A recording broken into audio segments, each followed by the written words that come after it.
Salut! Alors bienvenue pour une nouvelle note de lecture, consacrée aujourd'hui à Frédéric Lenoir, l'oracle della Luna. Alors déjà avant propos, Frédéric Lenoir, c'est un peu quelqu'un que j'apprécie énormément. Donc il est très connu, hein, donc c'est quelqu'un qui écrit énormément. Il est très médiatique également.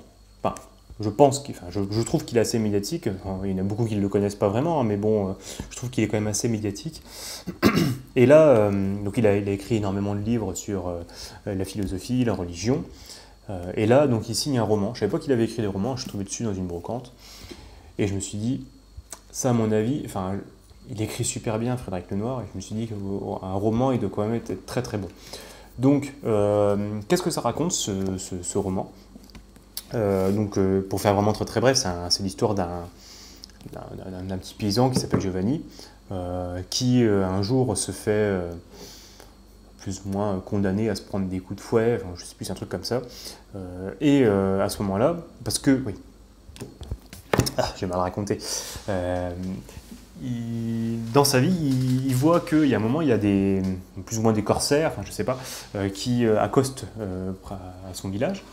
Et il y a une petite fille, on ne sait pas trop quel âge ils ont à ce moment-là, je crois que lui doit avoir 16 ans, puis elle doit avoir 12 ou 13, j'en sais rien. Mais en tous les cas, il est assez épris d'elle, il la trouve merveilleuse. Et du coup, il avait qu'une envie, c'est de la revoir. Donc du coup, par des divers procédés, il va se retrouver chez elle, il va s'introduire chez elle, puis il va se faire gauler. Du coup, il se fait condamner à des coups de fouet sur la place publique, et il n'a qu'une envie juste après, c'est parce que même la petite fille, elle est assez bouleversée aussi de voir ce garçon se faire fouetter.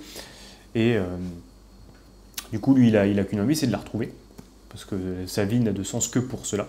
Le problème, c'est que il a l'air de voir que c'est une noble, une notable, quelqu'un qui a du pouvoir, et lui, c'est qu'un paysan. Donc, il faut savoir que ce livre a été... il raconte l'histoire, ça se passe dans les années 1500.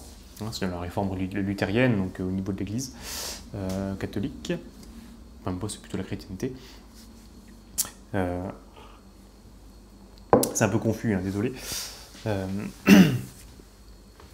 Et donc du coup, on va voir tout ce parcours qu'il va y avoir pour la recherche de Giovanni, pour cette fille-là, dont j'ai complètement oublié le nom. Je vais regarder rapidement, bon, peu importe.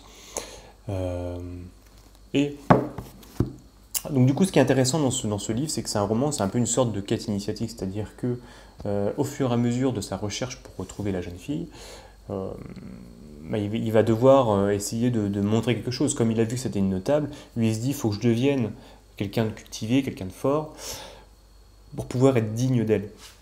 Donc c'est vraiment un grand travail de Frédéric Lenoir pour essayer de dire un petit peu ce que c'est que la noblesse.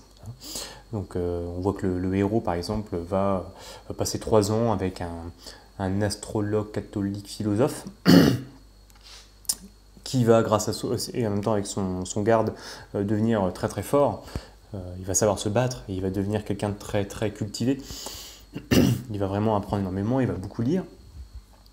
Et grâce à ça, il va pouvoir retrouver sa bien-aimée, passer un peu de temps avec elle, avant de, enfin, de nouveau être séparé d'elle, à la suite d'une petite...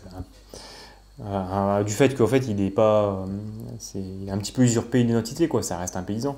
Donc on voit que ça passe pas à ce moment-là de la vie, hein, donc même encore aujourd'hui, on a un petit peu ça, hein, c'est très... Il n'y a pas trop de mélange de classe sociale encore aujourd'hui, mais là, à l'époque, c'était horrible, ça ne devait même pas exister. Donc du coup, il se fait emprisonner, il arrive à s'enfuir. Et s'ensuit encore une nouvelle quête initiatique, parce que, dans un sens, pour lui, il sera toujours séparé d'elle, de cette fille qu'il aime. Et... ça le meurtrit un peu, mais il continue quand même de vivre, donc il va dans les monastères, il va passer un peu de temps avec des juifs. En fait, puis, à la fin, ils vont se retrouver, et puis bon, je ne vais pas tout raconter non plus. Ce qui est intéressant, c'est que dans cette histoire, lui, Frédéric Lenoir, il va essayer de retravailler un petit peu toute l'histoire qui s'est passée à ce moment-là, donc c'est lors de l'époque de la réforme luthérienne. Donc on voit que Luther, est-ce que c'est un diable, est-ce que c'est un prophète, on ne sait pas trop. Il va y avoir une scission hein, dans la chrétienté où Luther, qui était allemand, c'est de là d'où a dû être nés les protestants, et il y a eu une scission avec les catholiques, où les protestants ne trouvaient plus qu'il y avait, on ne voyait plus le message des évangiles au niveau de la chrétienté, et qu'ils n'ont pas non plus à être sous les ordres du pape. De mémoire, ça devait être ça, hein, cette époque, cette chose-là. Donc du coup, on apprend beaucoup là-dessus, sur cette histoire-là, beaucoup sur l'astrologie. Personnellement, je connaissais rien du tout. Pour moi, c'était vraiment un truc qui était un peu les horoscopes, tout ça, ça n'avait aucune logique. Mais en fait, non, il y a énormément de logique, c'est intéressant, franchement. On apprend beaucoup là-dessus. Un petit peu de la Kabbale aussi, hein, donc c'est un peu la branche mystique du judaïsme.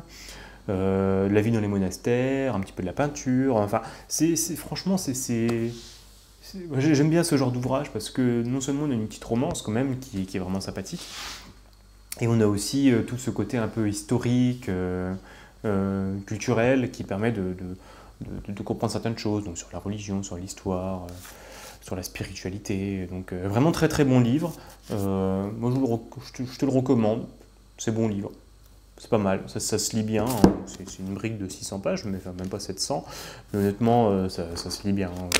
Moi, personnellement, j'ai pas décroché hein, j'ai lu ça en quelques jours, franchement, c'est très très bon livre. Donc voilà, l'Oracle de la Luna de Frédéric Lenoir. Je te remercie de m'avoir écouté et à plus.